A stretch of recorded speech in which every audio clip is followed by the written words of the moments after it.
Hindi nagsisisi si Senador Ronald Bato de la Rosa na naipatupad ang umano'y madugong war on drugs ng nakalipas na Administrasyong Duterte. Ayon kay de la Rosa, kung mabibigyan ito ng pagkakataon, ay pipiliin niyang ipatupad itong muli.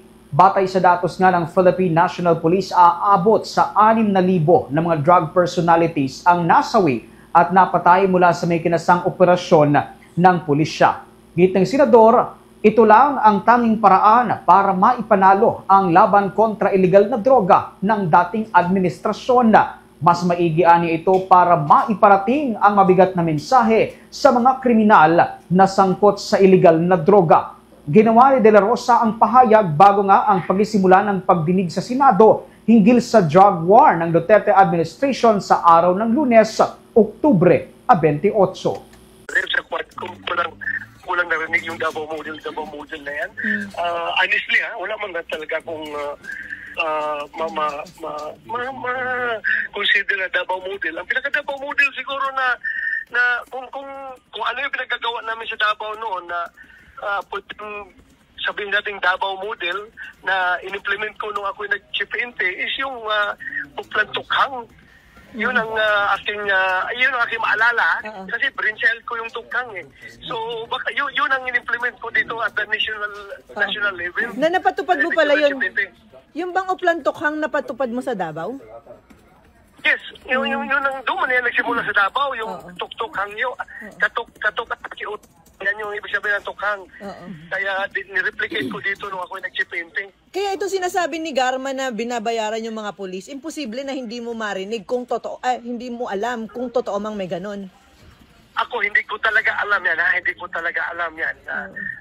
Kung totoo mang nangyari yan, kung totoo yan, they do it in a very secretive manner na hindi alam ng naparamihan. Pero ako, honestly, kung meron man ganyan, I was not involved. Pero kung tanungin mo ako kung existing yan, hindi ko rin masasabi na existing yan dahil wala man talaga to my knowledge, not to my knowledge. Pero nakausap niyo po ba si Duterte at Senator Bongo? Kasi tinuturo Senator Bongo na sila yung naghahawak ng pera. Naghahawak ng pera, lalo ng staff niya. Namimigay man talaga ng pera si Bongoy. Utusan niya ni President Duterte noon pa, nung sa Davao pa kami, yung mag-command conference ng mga station commander. Pagkatapos ng command conference, binibigyan kami ng konting allowance, konting operational expenses. Every conference yan, mamaya pamimigay yan. Nung nag-chipente rin ako, pag may command conference, bago mag-uwi yung mga RD, may binibigay si Presidente na allowance. Kasi pamasahe mo nga, kung RD ka, galing ka pa ng parang lang na compensate your expenses. Ganun, nagbibigay ng allowance. Pero kung sabihin mong reward system talaga, na reward kung may mapatay ka, wala akong hindi ko kayang i-implement yan at hindi ako believe sa system na yan. Dahil wala akong pera na magamit para dyan, wala akong pondo para dyan at hindi ako naniniwala dyan dahil alam ko trabaho ng pulis talaga yan, nalinisin yung droga sa kanyang area. Hindi na kailangan ng reward yan, magtrabaho kayo. Mandato niyo yan, trabaho niyo yan. Pero sir, sa pagkakakilala mo kay Garma, bakit niya sinabi yung mga ganong accusations laban sa inyo? Laban sa akin? Wala ba siya sinabing laban sa akin? Laban kay Presidente Duterte at kay Bongo, sir. Siguro naiipit siya. Naiipit na siya dahil natutumbok na siya doon sa yung pagpatay kay General Wesley Barayoga, yung member ng board ng PCSO. Natutumbok na siya doon eh. Kung bakit nangyari yon, kung anong motive nila, bakit ginawa nila yon, doon na, naiipit na siya, kaya kung ano na pinagsasabi. So sir, ang House, titingnan daw kung baka nagamit daw ni PRRD yung intelligence fund doon sa reward money. Sa tingin mo, what is your wala namang nagpipigil sa kanila na investigahan. Mag-investiga sila. Tingnan nila. Sir, bakit po sa tingin ninyo si Garma rin po, nabanggit niya rin na parang may INC pang binabanggit? Ang tanong ko, nagdududa siyang gumagawa ng affidavit na yun, basa na lang sa kanya, dahil nga, kung I cannot really, hindi ko mapapatong kung bakit kailangan pagsabihin ni PRRD na kailangan ang official ay isang Iglesia ni Cristo. Wala man yan sa tagal-tagal kong nakatrabaho sa Presidente Duterte, wala man yan kinikiling na relihiyon, hindi yan kasama sa kanyang mga requirements, sa kanyang mga qualification kung para bigyan kanya ng trabaho. Never man yan nagsasabi ng tungkol sa religion. Bakit ito sinabi ni Garma, inipasayas niya na kailangan Iglesia ni Cristo? Nagdududa tuloy ako. Baka mamaya gusto na idamay ang Iglesia ni Cristo para magalit yung Iglesia ni Cristo kay PRRD. Sir, nandiyan kayo sa Davao. Nagkausap po ba kayo ni Nadigong at saka ni Senator Bongo tungkol dito sa mga allegations? Hindi naman. Kami ni Bongo nag-on. Siyempre, ayaw ko nang guluhin na So wala kayong papahingahin mo lang. wala kayong communications with PRD kahit sa telepono? Wala. Last lang, sir, doon sa na-mention nyo kanina sa Intel Fund, during your time, sir, as PNP chief, sir, may sinasabi kayo na kayo binababa nyo sa mga commanders. Mayroon ba kayong natandaan, sir, ng panahon nyo na nagagamit as reward money yung Intel Fund? No. It was not used as reward money. Talagang Intel operations ang ginagamitan ng Intel Fund na yan. So, ano Intel sa... operation. Yung merong portion yan na nagagamit sa reward ng yung JLG approved na most wanted persons, yung may patong sa ulo nga, yung mga terorista, mga abusayap, yung mga top level na mga most wanted. Pero hindi, Yan sir... yun. pero hindi, sir, specific pa... Yes, sir. Hindi specific para sa war on drugs. Pag, ayun yun, sir, bawal, sir, yun. Bawal ipapara na Intel Fund, pag ganun. Bawal.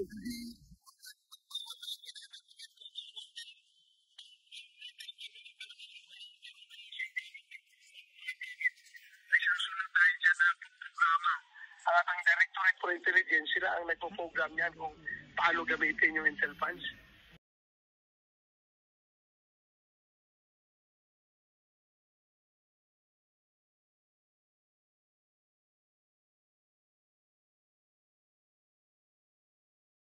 Kong, sorry, kanina kasi nagsalita si Vice President Sara Duterte sa isang ambush interview namin kanina at sinabi niya, to quote, na china-challenge siya kayong mga young guns at mga re-electionists na mag-drug test kasi siya dito sabi niya, magdadalawang test daw siya, drug test and psychological test. Your reaction lang po dito sa challenge ni Vice President Sara Duterte?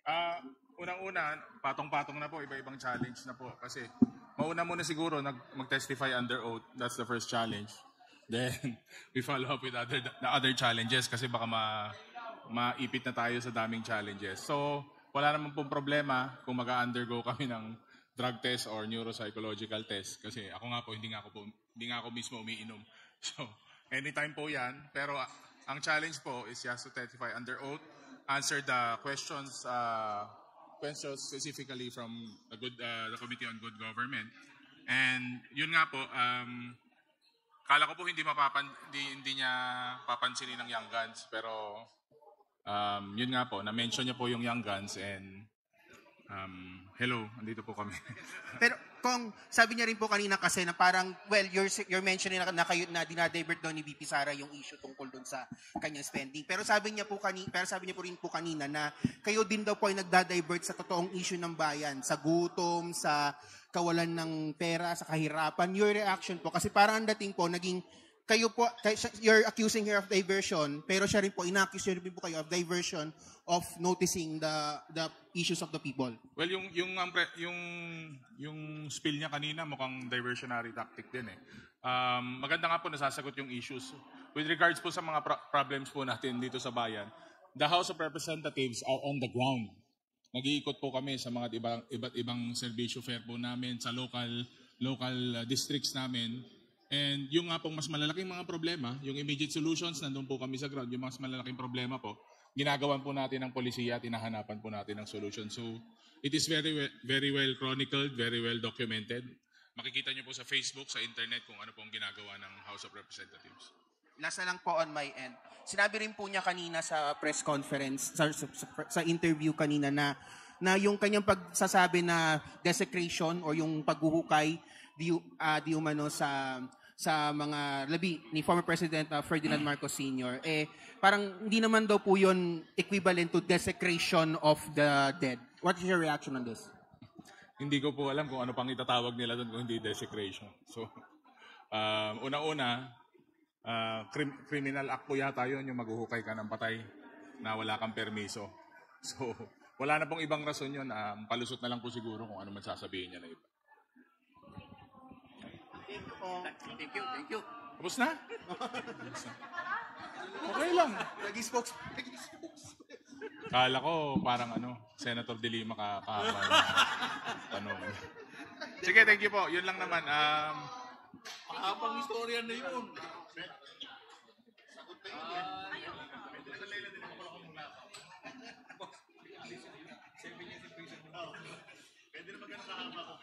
Dapat ganun na lang lagi.